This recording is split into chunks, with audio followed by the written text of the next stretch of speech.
Hola a todos, bienvenidos. Mi nombre es Jennifer Guzmán y yo les voy a hablar un poco más sobre las generalidades del impuesto sobre la renta.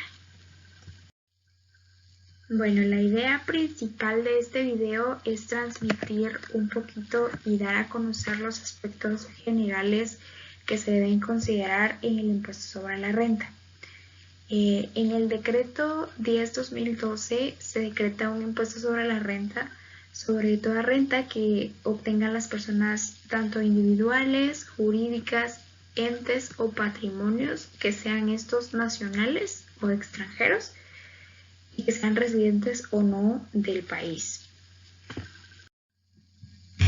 Algo muy importante sobre el ISR es la presunción de onerosidad que indica que las cesiones y enajenaciones de bienes y derechos y los servicios se presumen onerosas, salvo prueba lo contrario. Y en todo contrato de préstamo se presume renta por interés, salvo también prueba lo contrario. Y bueno, para determinar que una persona residente está afecta al impuesto sobre la renta, debemos aprender cuál es el concepto de establecimiento permanente,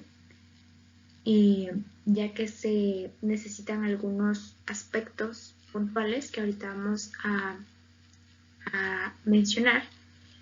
Se entiende que una persona opera en Guatemala como establecimiento permanente cuando se disponga de un lugar fijo de negocios o instalaciones de trabajo, una obra o proyectos de construcción o actividades de supervisión solo si exceden en 6 meses.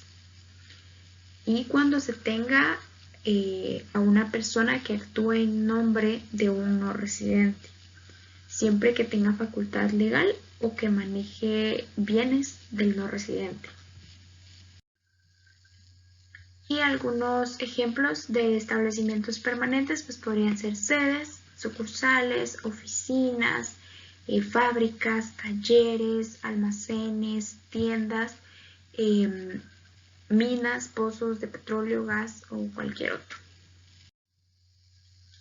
Ahora bien, las personas que no sean residentes en el país, pues constituye un hecho generador cualquier renta grabada según el título de esta ley y pagarán por medio de retención y utilizarán el formulario de SAT 1352. Existen 3 diferentes categorías de rentas en el impuesto sobre la renta. Una de ellas es las rentas de actividades lucrativas, las rentas de trabajo y serían también las rentas de capital. Cabe mencionar que cada una de estas se liquidan de forma separada. Y quienes están afectos al impuesto sobre la renta serían las personas individuales, las personas jurídicas y entes o patrimonios.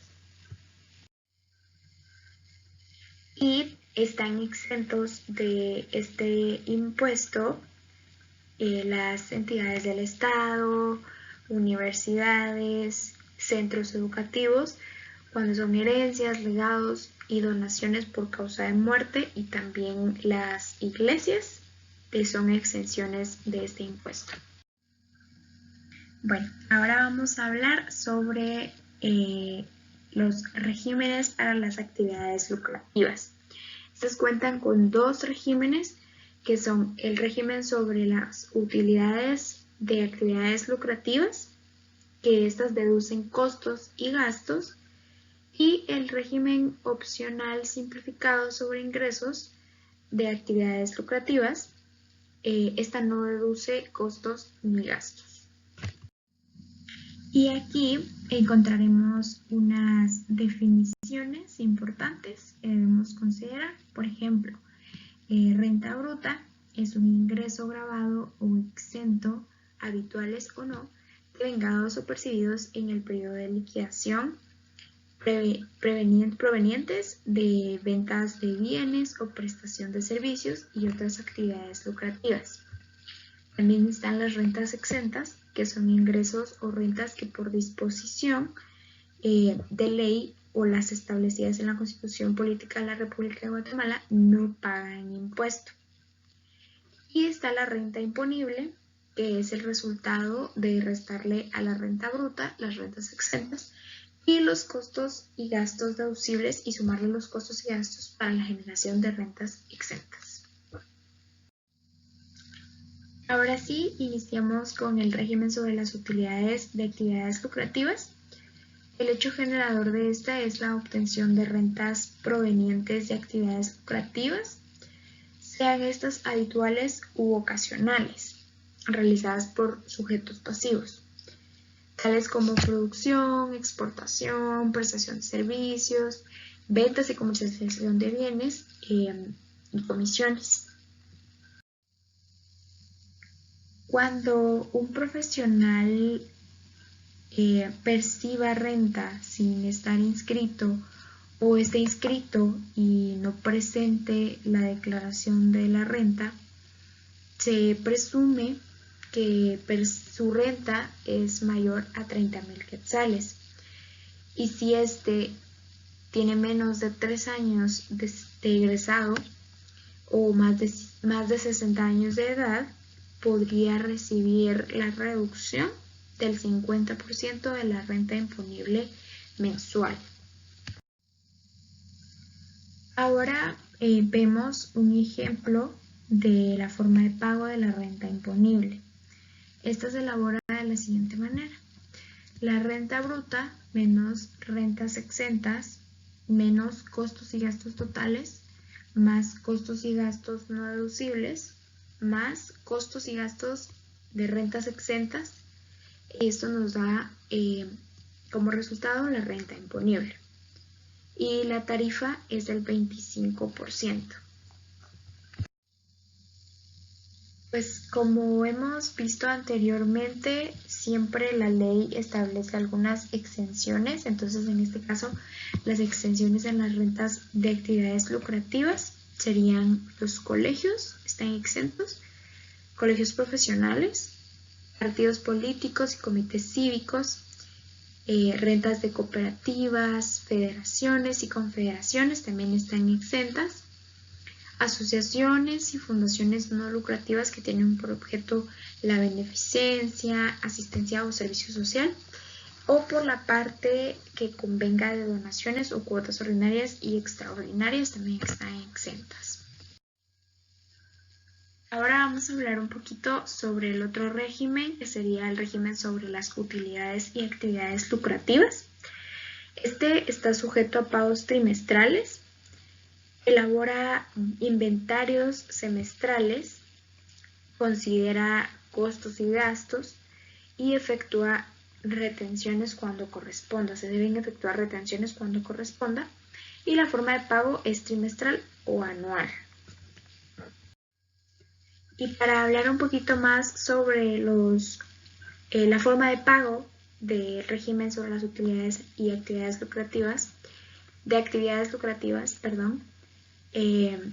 cuando se elaboran declaraciones trimestrales, se deben hacer cierres contables parciales y sobre la base de una renta imponible estimada del 8% del total de rentas brutas del trimestre. La diferencia es que cuando el pago es trimestral, la presentación de declaraciones y pago de impuesto es en el mes inmediato siguiente del trimestre vencido y se utiliza el formulario SAT 1361. Y cuando es anual, el impuesto se liquida anualmente, como lo dice su nombre, y presenta la declaración y pago del impuesto a más tardar el 31 de marzo de cada año. Y utiliza el formulario SAT 1411.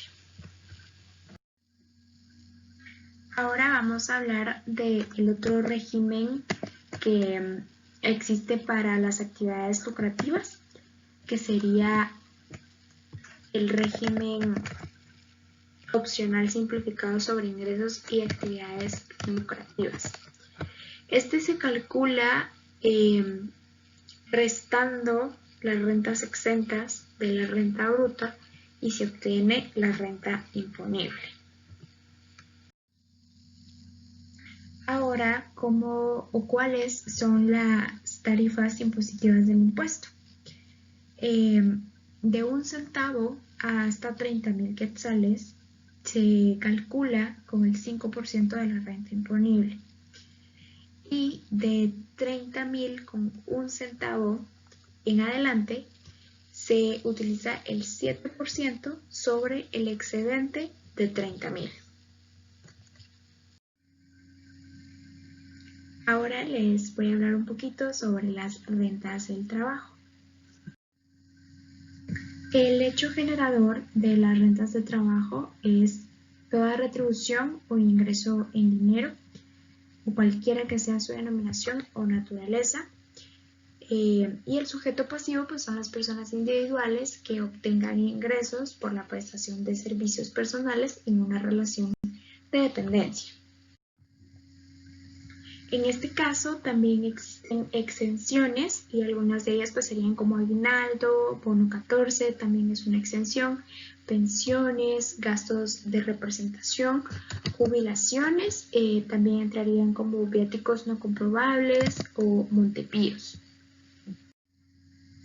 Y para comentarles algunos ingresos provenientes del trabajo serían sueldos, salarios, bonificaciones, comisiones, aguinaldos, viáticos no sujetos a liquidación y entre otras remuneraciones. Ahora los tipos impositivos en este caso serían de 1 centavo a 300.000 quetzales. El tipo impositivo es de 5% de la renta imponible. Y de 300.000 1 centavo en adelante es sobre el 7% sobre el excedente de 300.000. ¿Quiénes están obligados a retener? Todo patrono que pague cualquier remuneración y también empleados y funcionarios públicos a cargo de sueldos y otras remuneraciones. Ahora, al inicio de cada año se realiza un cálculo de retención proyectada. El patrono, al principio de cada año o al principio de la relación laboral, hará una proyección de la renta anual del trabajador. Así es como el patrono o el pagador va a determinar la cuota que debe retenerle a su colaborador mensualmente durante todo el año. Y existen algunas deducciones permitidas, como los 48.000 de gastos personales, los cuales no es necesario comprobar, la cuota del IX y el IPM, y si fuera colaborador del Estado, pues por concepto de cuotas de regímenes de previsión social. Ahora que ya sabemos todo esto, ¿cómo se pagan las retenciones? Bueno, se debe presentar el formulario SAT 1331 dentro de los primeros 10 días del mes inmediato siguiente y se debe generar un anexo de retenciones practicadas mensualmente. Y aunque se hubiese omitido realizar la retención, se debe presentar el formulario SAT 1331. Hay algunos aspectos que pueden generar la actualización de la renta imponible. Esos pueden hacer algunos cambios que se pueden dar durante el año, los cuales no pueden estar contemplados cuando se haga la proyección. Estos podrían ser incrementos salariales, que se den horas extras porque existe algún trabajo que no se ha realizado y necesitaban que se quede horas extras, no estaba contemplado, pero se dio. Bonificaciones extras, esto podría ser por metas alcanzadas, ventas, todo este tipo de cosas, o alguna remuneración extraordinaria. Todo esto no pudo haber estado contemplado a principio de año, entonces esto podría generar una actualización de la renta imponible. También cuando se den ciertos ajustes o suspensiones, como en el caso de suspensión de maternidad, suspensión por algún accidente o suspensiones que tengan que realizarse sin goce de salario. Esto también podría generar una actualización en la renta imponible. Al final del año, cuando se elabore la liquidación final, el patrono debe realizar las deducciones correspondientes del periodo. En este caso, pues sería la cuota del IX, la cuota del IPM, y al Estado, pues sus instituciones por cuotas de regímenes de previsión social, 12.000 en crédito por planilla de IVA, esto 10 días hábiles del mes de enero de cada año, donaciones al Estado, donaciones a asociaciones o primas de seguro de vida. Todo esto debe ser deducido antes de realizar la liquidación.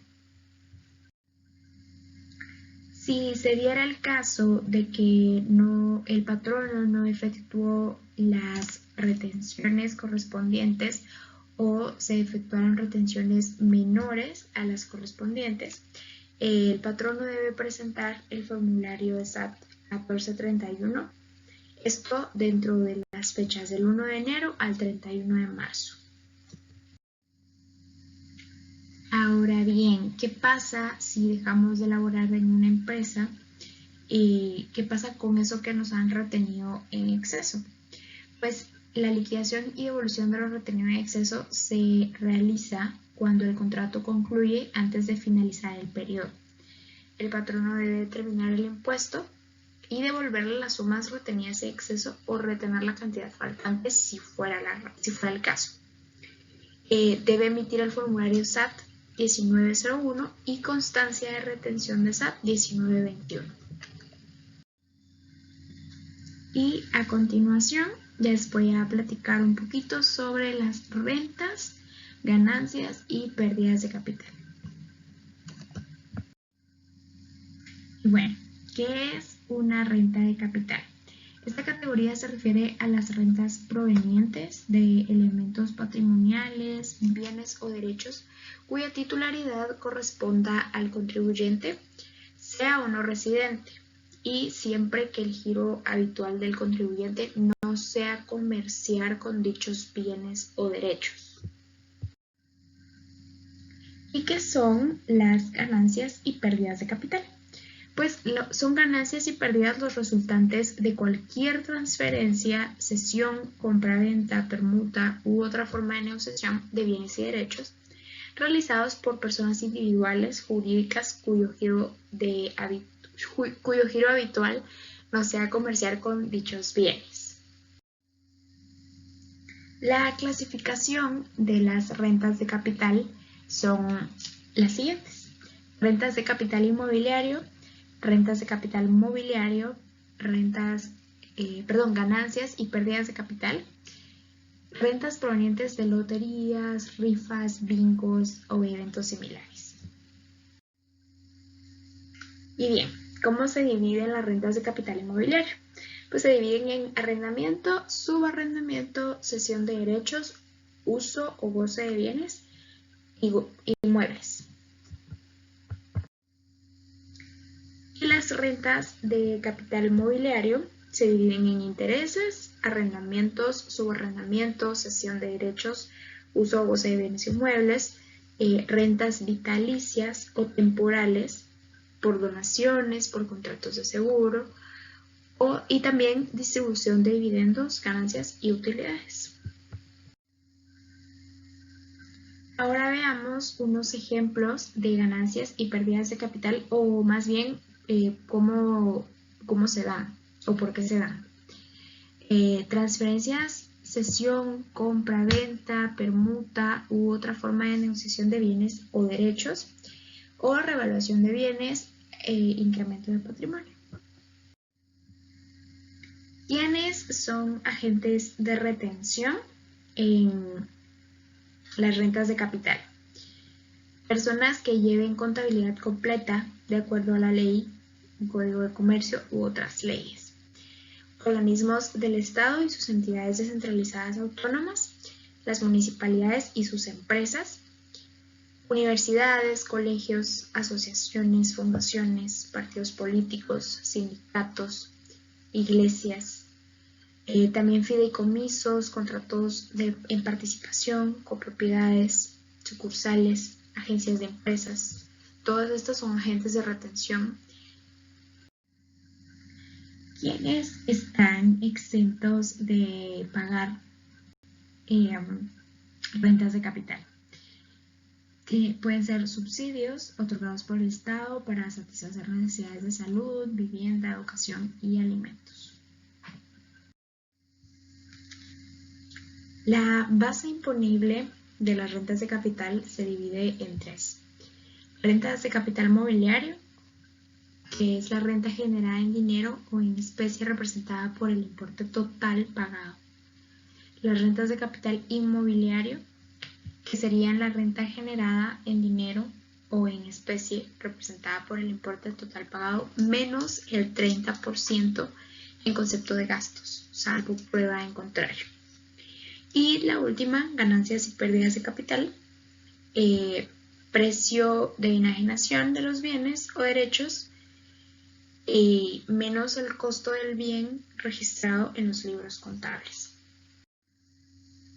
Los tipos impositivos que se deben pagar por las rentas de capital y ganancias de capital es del 10% y las rentas de capital provenientes de distribución de dividendos, ganancias y utilidades es del 5%.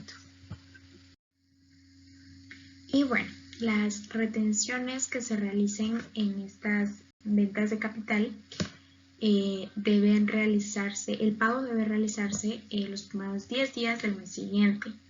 Toda persona que pague rentas en cualquier forma debe retener el impuesto y entregarlo a la administración tributaria. Y bueno, hasta aquí este video sobre el impuesto sobre la renta. Gracias por verlo. Hasta luego.